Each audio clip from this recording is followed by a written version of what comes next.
My dear friends, anger is like drinking poison and expecting someone else to die. We all have been there. Someone cuts us off in traffic, a loved one says something harsh, or our phone battery dies right before an important call, and suddenly our inner volcano erupts. But let me tell you something, anger never solves anything. It only destroys what we built with love, peace, and patience. Pause before you react. Such simple words, yet they hold the power to transform your life. Most of us don't realize that the biggest damage in relationships, careers, and even personal peace happens not because of what others do to us, but because of how quickly we respond to it. The gap between stimulus and response, that tiny moment, is where our power truly lies. But sadly, we often skip that gap, letting anger and ego take the steering wheel of our emotions. Imagine this: you're driving to work, already running a few minutes late, and someone cuts right in front of you without even signaling. Instantly, your blood boils, your hand moves to the horn, your mind races, and words you'd never say in peace come flying out. But pause for a moment. What did that reaction change? The driver didn't hear you. The traffic didn't move faster. The only person who suffered was you. Your peace, your focus, your energy, all burned in the fire of a reaction that achieved nothing. Now, imagine the same situation, but you pause. You see the car cut you off, you take a deep breath, and instead of reacting, you whisper. Maybe they're rushing to the hospital. Maybe they just made a mistake. You keep your peace. You stay calm. And suddenly, your journey feels smoother. You've just won a silent victory. Not over someone else, but over yourself. That is true strength. In daily life, this pause can save relationships, jobs, and friendships. Have you ever noticed how arguments escalate? One person says something small, the other reacts sharply, and suddenly it's a full-blown fight over something meaningless. Words thrown in anger are like nails hammered into wood. You can remove the nail, but the hole remains. But when you pause, you give wisdom time to enter. That 1 second of stillness becomes the difference between saying something you regret and something you're proud of. There was once a story about a little boy who had a terrible temper. His father gave him a bag of nails and told him, "Every time you lose your temper, hammer 1 nail into the fence." On the first day, he hammered 37 nails. But as the weeks passed, he learned to pause. Slowly, the number reduced. Finally, he stopped losing his temper. His father then told him, "Now remove 1 nail for each day you control your anger." When all the nails were gone, the father took the boy to the fence and said, "Look, the fence will never be the same. Every time you get angry, it leaves a scar just like these holes." That's the power of pausing. It prevents the scars that angry moments leave behind. You see, pausing doesn't mean weakness. It means mastery. It means you are strong enough to hold your fire until your wisdom catches up with your emotion. Think about a cup of hot tea. If you try to drink it immediately, you'll burn your tongue. But if you wait for a moment, it becomes enjoyable. Life is like that tea.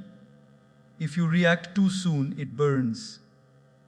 If you wait a little, everything settles and peace returns.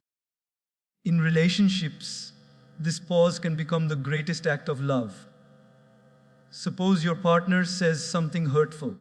Your instinct might be to respond, to defend yourself, to shout back. But if you pause, You allow love to guide your words instead of anger. Maybe they were tired, maybe stressed, maybe they didn't mean it the way it sounded. When you pause, you see beyond the surface. You begin to understand rather than react, and understanding is the first step toward healing. At work, too, the pause can be your secret weapon. Suppose your boss criticizes your work harshly.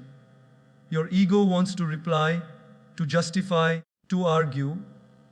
But if you pause, even for a few seconds, you can respond intelligently instead of emotionally. You can say, "Thank you for your feedback. I'll work on that." Later, when emotions settle, you can assess calmly whether the criticism was fair. That pause turns a potential conflict into a learning opportunity. Even with your children or parents, pausing before reacting creates a safe space of love. Many parents shout when a child makes a mistake, not because they hate their child, but because they panic. But if you pause, you can guide with gentleness rather than fear, and your child learns not from your anger, but from your calmness. The pause is also a spiritual practice. Great saints and thinkers across time have taught that stillness is the birthplace of wisdom. When you pause, you step back from the noise of the world and listen to the quiet voice inside you. The voice that says, "Peace is better than proving a point." Anger pushes you to act without thinking. A pause invites you to think without anger. If you ever feel your anger rising, try this simple exercise.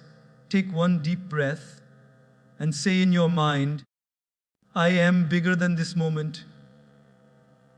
That small affirmation reminds you that you are not your emotions, you are the master of them. Each pause you practice builds emotional muscle, just like exercising strengthens your body. The beauty of life is that no one can make you angry without your permission. People may try to provoke you, but the decision to react or remain peaceful is always yours. Every pause you take becomes a victory of awareness over impulse. And with each victory, your inner peace grows stronger. So, my dear friend, the next time someone offends you, the next time life tests your patience, don't rush to react.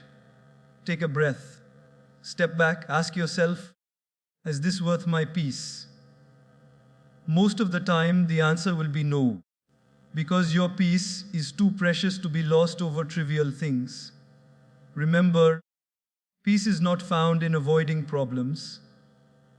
It's found in handling them without losing your calm. The power of pause is the art of mastering that calm. It's not about ignoring life's challenges, but about responding to them from a place of wisdom and love. So, when you pause before reacting, you don't just save a moment, you save your peace, your relationships, your happiness. And that, my friend, is what makes life beautiful. Never underestimate the power of one silent breath before you speak, because in that one breath lies the strength to never get angry again. Understand the source. That is where real transformation begins. When anger rises inside us, it is easy to point fingers at others. "He made me angry. She disrespected me. They didn't listen." But if we look closely, anger doesn't really start from outside. It starts from within, from the expectations, disappointments, fears, and insecurities we carry deep inside our hearts. The moment we understand where our anger truly comes from, we stop fighting the world and start healing ourselves. Think about it. When a person shouts at you, what makes you angry? The words or the feeling that you were not valued? Most times, it's not the event, it's the emotion beneath it. Anger is like smoke, but underneath the smoke, there's a fire. Maybe the fire of feeling unheard, unappreciated, or hurt. If we only chase the smoke, we never put out the fire. But when we understand the source, we begin to cool the flame. Let's take a simple example. Imagine a man who comes home after a long day at work. His boss yelled at him, the traffic was terrible, and he's mentally exhausted. He opens the door, and his little son runs up, accidentally spilling juice on his shirt. Instantly, the man bursts out, "Can't you be careful for once?" The boy's face falls, and the man walks away angry. But later, when he sits alone, he feels guilty. He realizes that his anger wasn't really about the juice. It came from frustration, tiredness, and the weight of a stressful day. The child didn't deserve his anger. The situation at work did. When you don't understand the source, you punish the wrong person. Many times in life, we misdirect our anger, shouting at our loved ones for things that have nothing to do with them. We bottle up emotions from one area of life and explode in another. Understanding the source of your anger is like tracing a river back to its spring. Once you find where it begins, you can clean it from the root. Otherwise, you just keep trying to purify the water downstream. Anger also often comes from unspoken expectations. We expect others to act, speak, and behave according to our script. And when they don't, we feel disappointed. But how fair is that? People see the world through their experiences, not ours. Imagine expecting everyone to think like you, feel like you, and react like you. Life would be impossible! The world is not wrong for being different. It's just diverse. The more you accept this, the less angry you become. For example, maybe you planned a beautiful dinner and your spouse came home late without informing you. You feel hurt, ignored, angry. But if you pause and try to understand the source, maybe they got stuck in a meeting, maybe they were under pressure, maybe they simply forgot. Your anger begins to melt into understanding. The moment you shift from, "How could they do this to me?" to, "What might they be going through?" your entire emotional world changes. That is the power of understanding the source. It also applies to strangers. When someone is rude in traffic or at a store, instead of thinking, "What's wrong with them?" think, "What might be happening in their life?" Maybe they're struggling with something you can't see. Maybe their pain leaked out as anger. When we start seeing pain behind people's behavior, we respond with compassion instead of frustration. Even with ourselves, anger can reveal something deeper. Sometimes we're not angry at others, we're angry at ourselves. Maybe we made a mistake, maybe we failed, maybe we didn't live up to our own standards. And instead of accepting it, we project it outward. The mind tries to protect the ego by blaming others. But if you look closely, you'll see that many of your angers are reflections of your inner battles. The day you admit, "I am not angry with them, I am disappointed in myself," that day healing begins. Children are pure examples of this. When a child throws a tantrum, we don't hate them. We understand they're tired, hungry, or overwhelmed. We don't fight the anger, we soothe the need behind it. But when adults act out, we forget this truth. We fight their behavior instead of addressing their pain. Every angry adult is just a hurt child trying to be heard. Understanding this softens the heart and helps us respond with empathy instead of ego. Let's imagine a workplace scenario. A colleague snaps at you for no reason. Instinct says, how rude. But if you look beyond, maybe they're facing pressure from deadlines, family issues, or health concerns. When you understand the source, you don't take their behavior personally. You protect your peace without feeding their storm. Understanding the source of anger is also about understanding yourself. Sometimes your anger shows what matters most to you. You get angry when someone breaks a promise because honesty is your value. You get angry when people disrespect you because dignity matters to you. So, anger isn't always an enemy. It's a messenger. It's saying, look here, something important to you is being touched. If you listen carefully, anger becomes a teacher. It shows you your boundaries, your fears, and your values. But if you ignore it and just react, you lose the message and keep the pain. In one of his talks, Gopal Das says, don't curse your emotions, understand them. And that's exactly what understanding the source means. Don't fight your anger, study it. Ask, why am I really feeling this way? The more you understand, the less control anger has over you, because awareness breaks the chain between trigger and reaction. In truth, understanding the source of anger is an act of love for yourself and love for others. It saves relationships, protects peace, and deepens empathy. The world doesn't need more people who can shout louder. It needs people who can listen deeper, especially to their own hearts. So the next time you feel anger rising, don't rush to blame or react. Close your eyes, breathe, and ask, where is this really coming from? You might find pain. You might find fear.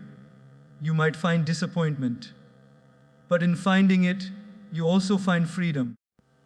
Because understanding the source turns your anger from a fire that burns you to a light that guides you. And that is how you begin the journey to never getting angry again. Detach, don't suppress. A truth so simple, yet so powerful. When anger rises, many people think the best solution is to hold it in, to push it down, to hide it under a calm face. But suppressed anger is like a volcano that seems quiet on the surface while the lava keeps boiling underneath. One day, it erupts, and the damage is far worse than if it had been handled wisely from the start. Detachment is different. Detachment means you observe your anger without becoming it.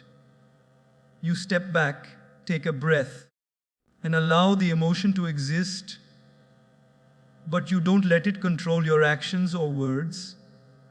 It's not about denying what you feel, it's about directing what you feel.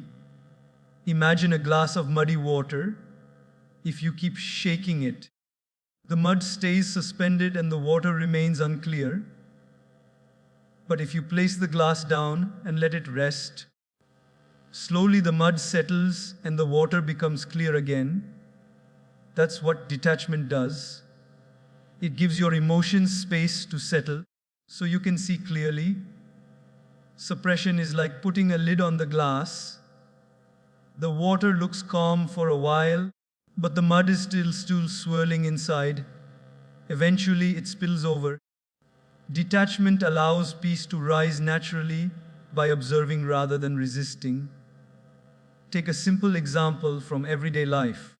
Suppose someone at work criticizes you unfairly in front of others. Instantly, anger surges within you. Your first instinct may be to shout back or argue, but you stop yourself, you suppress it, you smile outwardly but burn inside. Later that night, the same scene keeps replaying in your head. You lie awake, imagining what you should have said, what you could have done. That is suppression. You didn't release the emotion, you just buried it alive. Detachment, on the other hand, would look like this. You feel the anger rise, you acknowledge it, but you say to yourself, yes, this hurt me. Yes, I feel upset. But let me not react right now. You give yourself time to breathe, to process. You detach from the drama, not from the truth. When you respond later, you do so with calmness and clarity, not resentment. Detachment is a spiritual art, the art of watching your own emotions without being drowned by them. It's like sitting by a river and watching the water flow. You see leaves, twigs, maybe even dirt floating by. But you don't jump into the river to chase them. You just observe. The river is your mind. The leaves are your thoughts. The dirt is your anger. And you are the observer sitting peacefully on the bank.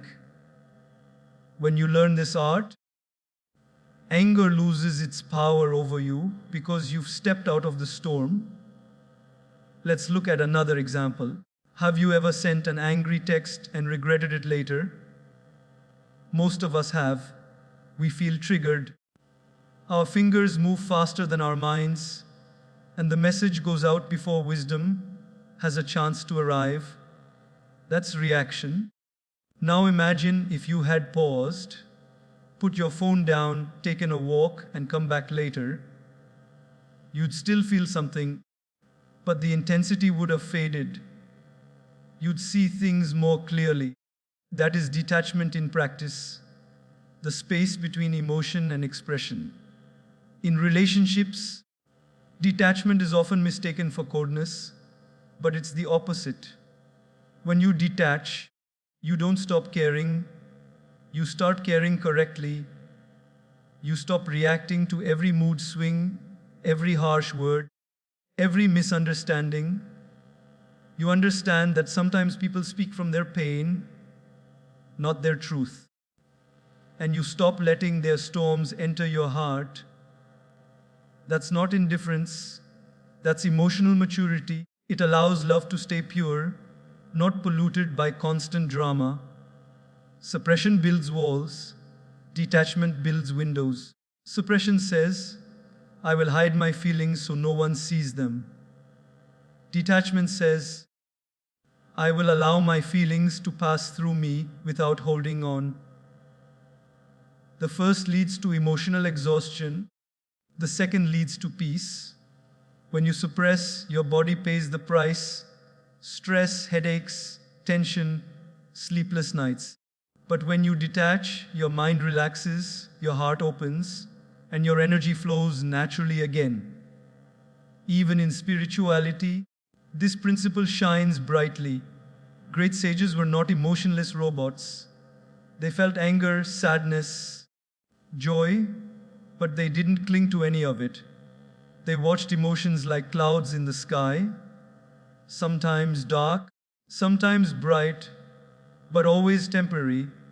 The clouds come and go, but the sky remains untouched.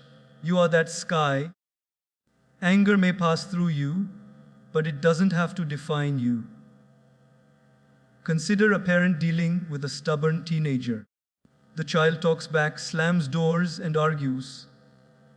The parent could suppress anger, pretending everything's fine while feeling bitterness inside.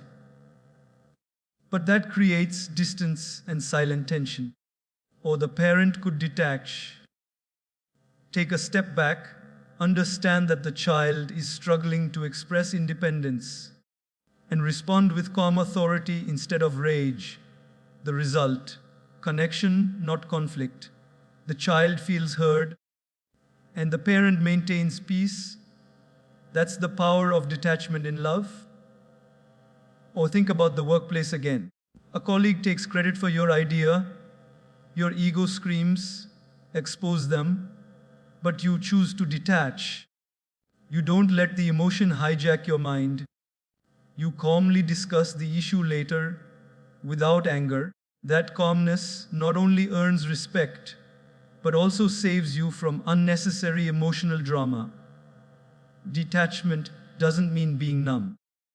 It means feeling fully but responding wisely. It's the space where strength and softness meet.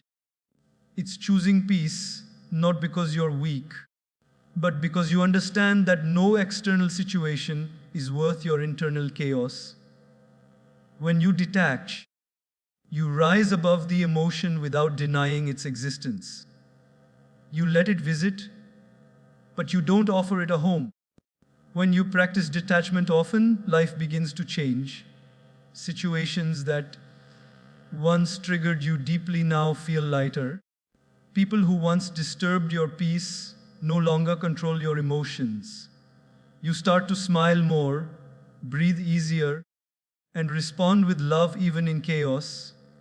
You learn that peace isn't found in perfect circumstances, it's found in perfect awareness. So, my friend, the next time anger comes, don't suppress it. Don't pretend it's not there. Just watch it like a cloud passing through the sky of your mind. Tell yourself, this too shall pass, because it will. And when it does, you'll find something far more powerful than anger. You'll find peace.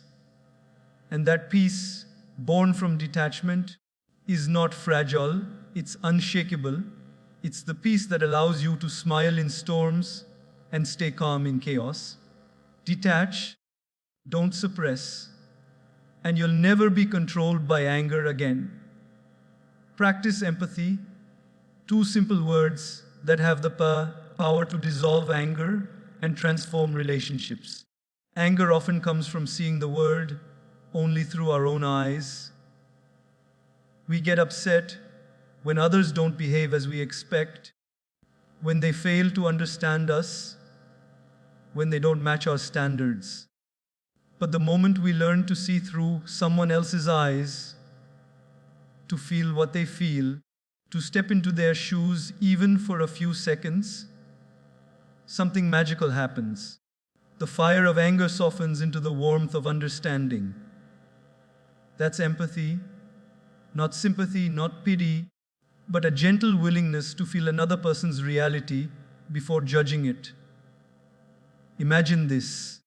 You're standing in a long grocery line, tired and impatient. The cashier seems slow, distracted, and keeps making small mistakes. You feel irritation rising. You think, why can't she just do her job properly? But then someone behind you whispers, her mother passed away last week. She's been struggling. Suddenly, your irritation melts. The same situation, the same delay, but a different feeling, because now you understand. Empathy changes everything without changing anything outside you. It transforms frustration into compassion, reaction into reflection.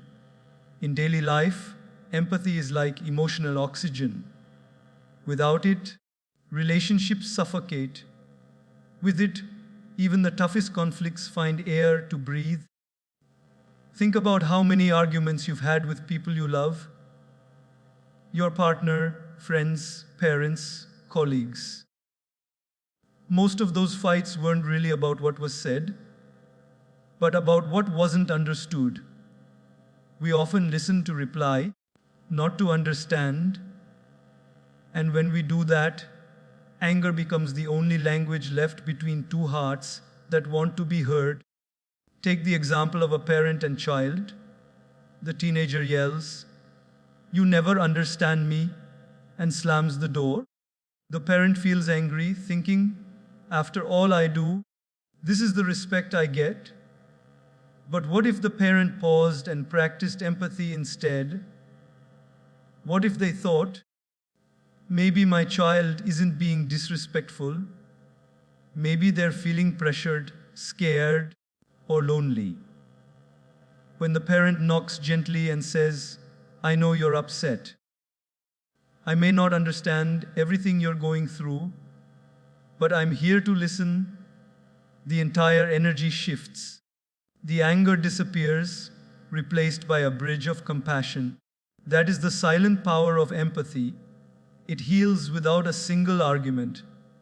Even in workplaces, empathy turns tension into teamwork. Imagine a manager scolding an employee for being late repeatedly. The immediate assumption might be laziness or carelessness. But if the manager takes a moment to ask, "Is everything okay?" and learns that the employee is caring for a sick parent at home, perspective changes instantly. Instead of punishment, support steps in, and when people feel understood, they don't just work harder, they work happier. Empathy doesn't mean agreeing with everyone or excusing mistakes. It simply means understanding where someone is coming from before reacting. It's realizing that every person you meet is fighting a battle you cannot see. The rude driver, the impatient waiter, the quiet coworker, the distant friend, all of them are carrying stories, fears, and wounds that shape how they act. When you remember that, anger finds no room to grow because you no longer take things personally. You take them compassionately. Once, a man shouted angrily at a monk, calling him names, insulting him in public. The monk just smiled. When someone asked him later how he managed to stay calm, he said, "If someone offers you a gift and you don't accept it, the gift remains with them." Empathy works in a similar way. It helps you see that their anger isn't always about you. Sometimes people's harshness is just a reflection of their pain. When you understand that, you don't absorb their energy, you transform it with kindness. Think about your own life. How many times have you reacted angrily only to realize later that the other person was going through something you didn't know? Maybe a friend ignored your message because they were overwhelmed. Maybe a coworker snapped at you because they had a rough morning. Maybe your partner was distant because they were stressed. When you discovered the truth, didn't your anger vanish? That's what empathy does. It replaces judgment with connection. In our fast-paced world, empathy is often forgotten because everyone is rushing to be heard, to be right, to be seen. But true strength lies not in shouting the loudest, but in listening the deepest. It's in saying, "I may not agree with you, but I understand where you're coming from." Those words have the power to calm storms. When you practice empathy, even anger that once felt justified starts to feel unnecessary, because you begin to realize that people's behavior often says more about their pain than their personality. There's a story about a bus driver who faced daily abuse from an old passenger who shouted at him every morning. Yet the driver never reacted. One day, another passenger asked, "Why don't you ever say anything back?" The driver smiled and said, "Because he's teaching me patience for free." That's empathy, the ability to see meaning even in discomfort, to turn someone's negativity into your own growth. Practicing empathy also starts with yourself. Sometimes we are angry not at others, but at ourselves, for failing, for not being perfect, for not being enough. But when you look at yourself with empathy, you stop being your harshest critic and start being your best friend. You forgive yourself for being human. You remind yourself that mistakes don't define you. How you learn from them does. When you are gentle with yourself, you naturally become gentle with others. Empathy doesn't remove anger, it transforms it. It turns the fire that destroys into the warmth that heals. When you truly understand someone, their pain, their perspective, their struggle, it becomes almost impossible to stay angry at them. You may still disagree, but you won't disconnect, because empathy connects hearts even when minds differ. So the next time you feel anger rising, pause and ask yourself, what might they be feeling right now? You'll be surprised how quickly understanding replaces irritation. Every person you meet is carrying a story you haven't heard. Practice empathy, and you'll start hearing those silent stories, not with your ears, but with your heart. And when you listen with your heart, anger has no room left to speak. Empathy is not weakness, it's wisdom. It's the quiet power that turns conflict into connection, pain into peace, and life into a journey of compassion. Use humor, a simple, beautiful, and powerful way to heal anger and lighten life. Humor doesn't mean making fun of others or cracking jokes to escape reality. It means finding light even in heavy moments. It's the art of smiling when life seems determined to make you frown. When you learn to laugh at situations, at mistakes, even at yourself, anger loses its grip. Because anger and laughter cannot live in the same heart. One burns, the other cools. And the choice between them is always yours. Think about the last time you were truly angry.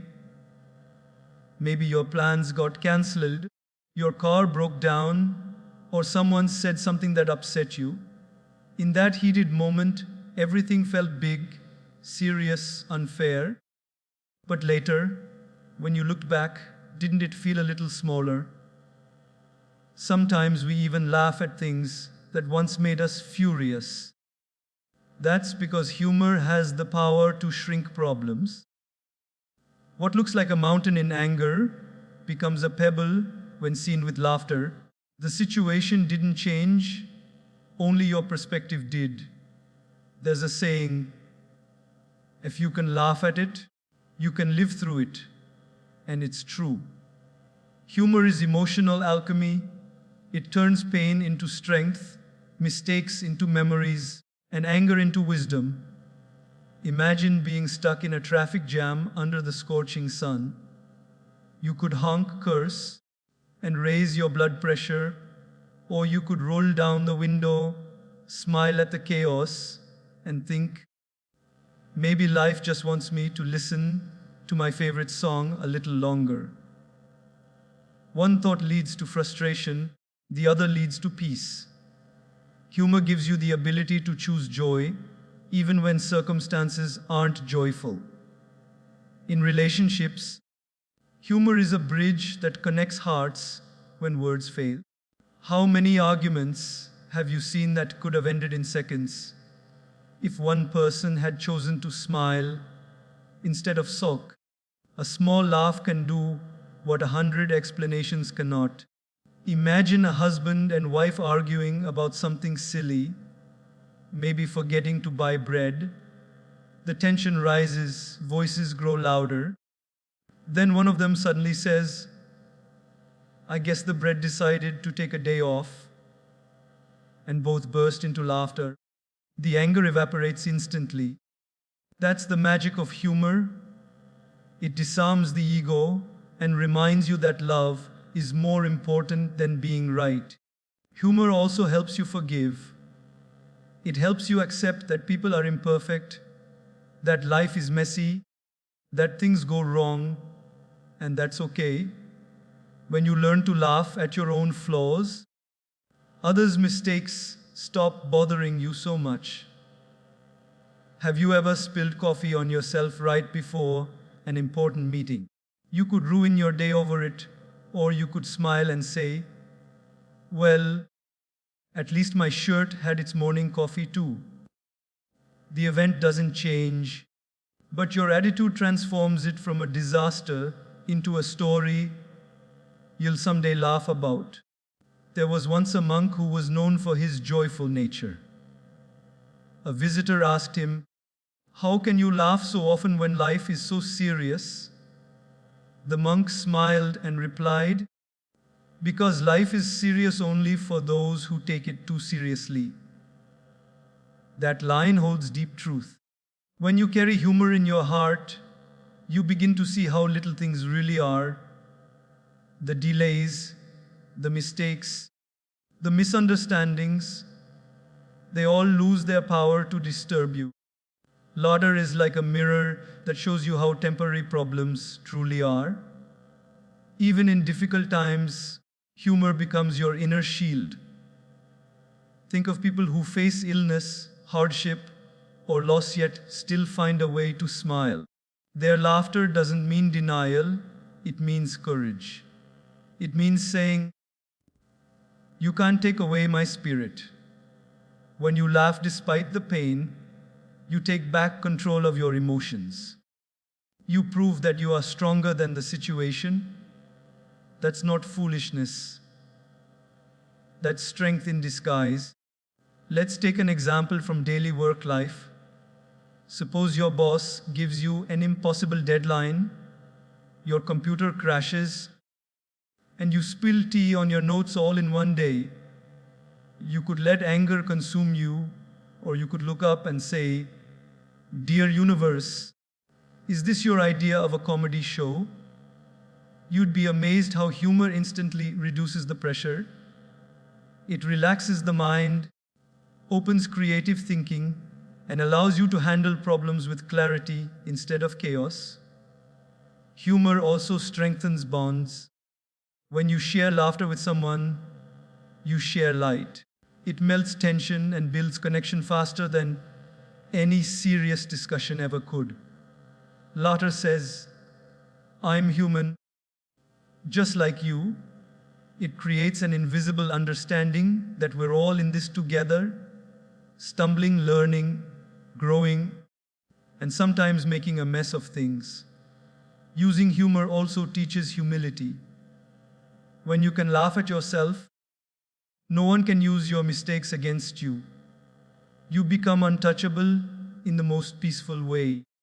People who take themselves too seriously are always on edge. Every small criticism feels like an attack. But people who can laugh at themselves live lightly. They understand that perfection is boring and flaws make us real. I remember hearing a story about a teacher who accidentally mispronounced a word during a lecture. The students started giggling. Instead of getting angry, the teacher laughed louder than all of them and said, "Good. Now you'll never forget it." That day, he earned their respect and their affection. He turned a moment of embarrassment into a moment of connection simply by using humor. Laughter is also deeply spiritual. It lifts your vibration, relaxes your body, and opens your heart. Even science agrees that laughter lowers stress, improves immunity, and releases feel-good hormones. But beyond biology, it brings you closer to the essence of life, joy. Life was never meant to be a constant struggle. It was meant to be lived, learned, and yes, laughed through. So the next time anger tries to enter your heart, open the door to laughter instead. If someone is rude, smile. If a plan fails, laugh. If you make a mistake, grin and move on. That simple act will protect your peace better than any argument ever could. Humor is not about ignoring life's seriousness. It's about refusing to let seriousness steal your smile. Life will always give you reasons to be angry, but if you look closely, it will also give you reasons to laugh. Choose the laughter. It makes your journey lighter, your relationships warmer, and your heart stronger. When you use humor, you turn every storm into a story worth telling, every mistake into a memory worth smiling about. So laugh freely, even when life feels heavy, because laughter isn't just the sound of happiness, it's the echo of strength that says, "I will not let anger win. practice mindfulness, the art of being completely present in the moment, aware of what's happening inside you before reacting to what's happening around you. Anger often thrives in the space between stimulus and response. That tiny moment where something triggers you and you either explode or stay calm. Mindfulness helps you master that moment. It teaches you to pause, to breathe, to step back and observe rather than immediately respond. When you live with awareness, anger loses its control and peace becomes your natural state. Imagine you're at work. You've spent hours preparing a report, and just before submission, your computer freezes and everything disappears. The instant reaction, anger, your heartbeat rises, your breath shortens, frustration explodes. But now imagine that in that moment, instead of slamming your desk or cursing your luck, you take a deep breath. You acknowledge what happened without letting it consume you. You think, all right, this hurts, but losing my calm won't bring my work back. That single pause, that moment of awareness, changes everything. Your mind clears, your emotions settle, and solutions begin to appear. That's mindfulness in action. Mindfulness doesn't mean suppressing emotions, it means understanding them. When you're mindful, you begin to see anger not as an enemy, but as a messenger. It tells you something about your expectations, your pain, your attachments. For instance, if someone's words easily offend you, mindfulness helps you ask, why do these words hurt me so much? Is it my ego? Is it my need for validation? The more you observe, the more you realize that anger is often rooted in unhealed wounds or unmet desires. Mindfulness helps you heal those roots instead of cutting the branches temporarily. In everyday life, mindfulness can transform ordinary moments into lessons of peace. Picture yourself standing in a long queue at the grocery store. The line moves slowly, the cashier seems distracted, and someone cuts ahead of you. Normally, irritation would rise instantly. Your mind would start racing with thoughts like, why can't people just follow rules? But a mindful person would notice that rising anger, take a deep breath, and smile inwardly. They'd think, maybe that person is in a hurry, maybe I can practice patience. Just like that, an experience that could have ruined your mood becomes a practice ground for peace. One of the most beautiful things mindfulness teaches you is the power of the pause. Between every action and reaction, there's a sacred space, a breath's distance, where you have complete control. When you fill that space with awareness, your life changes. You stop saying things you regret, stop making impulsive decisions, and start responding with intention. Mindfulness is that invisible shield that protects you from yourself. Even in relationships, mindfulness can save you from countless unnecessary arguments. Let's say your partner says something harsh during a heated conversation.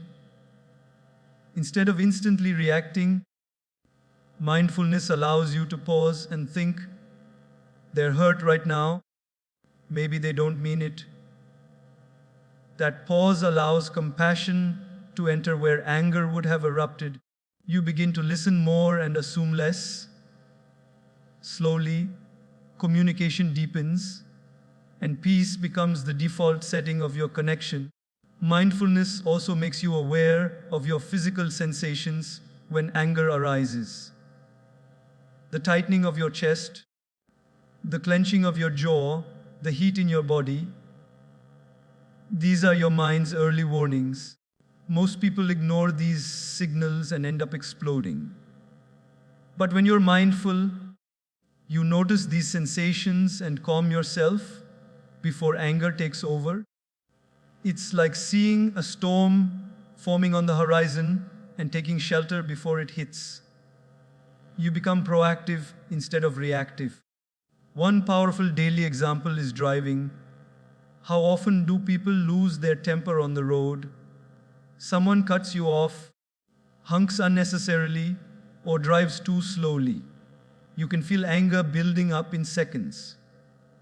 But mindfulness allows you to breathe and to smile and to say, let them go ahead.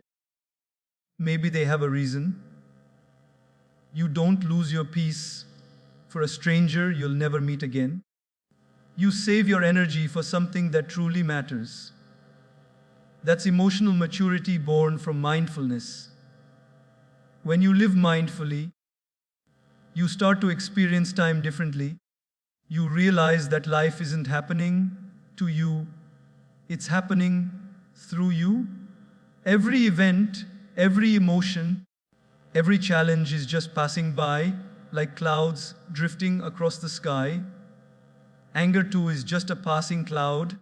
Her mindfulness helps you see it without getting caught in its storm.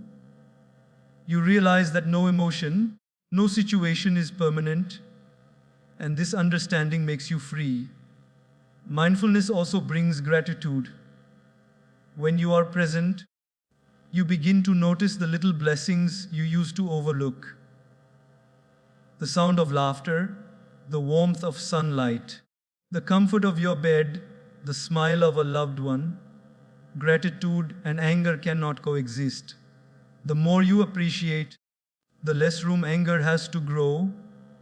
Each mindful moment becomes a small prayer of peace, a reminder that life is happening right now, not in your worries about the past or your expectations of the future. Even when others behave unfairly, mindfulness allows you to choose your inner peace over outer chaos. You stop allowing people's behavior to dictate your emotions. You may not control the world, but you always control your response to it. As the saying goes, you cannot stop the waves, but you can learn to surf. Mindfulness is that surfboard. It helps you ride through life's waves with grace. Think of your mind as a lake. When anger strikes, it's like a stone thrown into the water. Ripples spread, and everything becomes distorted. But if you practice mindfulness, your lake stays calm, reflective, and clear. You can see reality as it is, not as anger paints it. And when your mind is clear, wisdom flows naturally.